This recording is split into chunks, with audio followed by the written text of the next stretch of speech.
வெஜ்ஜில் இவ்வளோ சுவையான டிஷ்ஷா? வாங்க எப்படி செய்கிறதுன்னு பார்க்கலாம். கடாய் வச்சு ஸ்டவ் ஆன் பண்ணி ஒரு கரண்டி ஆயில் போட்டு 1 டேபிள் ஸ்பூன் பட்டர் போட்டு நல்லா மெல்ட் பண்ணிக்கலாம்.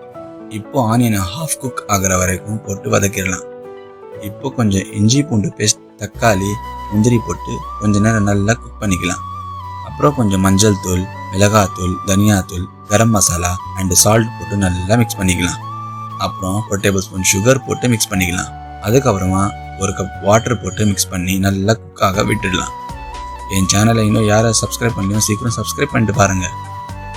அவ்வளோதான், வாட்டர் நல்லா ட்ரை ஆயிடுச்சு. இப்போ ஜாரில் ட்ரான்ஸ்ஃபர் பண்ணி நல்லா பேஸ்ட் மாதிரி கிரைண்ட் பண்ணிக்கலாம்.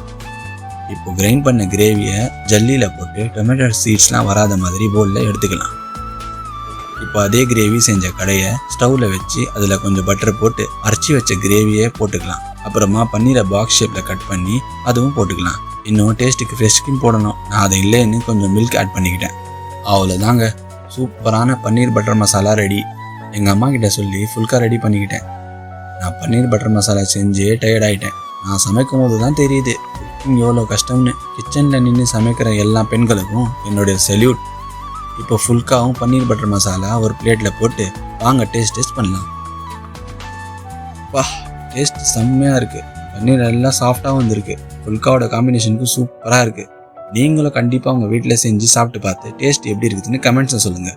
எந்த வீடியோ உங்களுக்கு பிடிச்சிருந்துச்சுன்னா லைக், ஷேர் அண்ட் சப்ஸ்கிரைப் பண்ணுங்கள். தேங்க்ஸ் ஃபார் வாட்சிங்.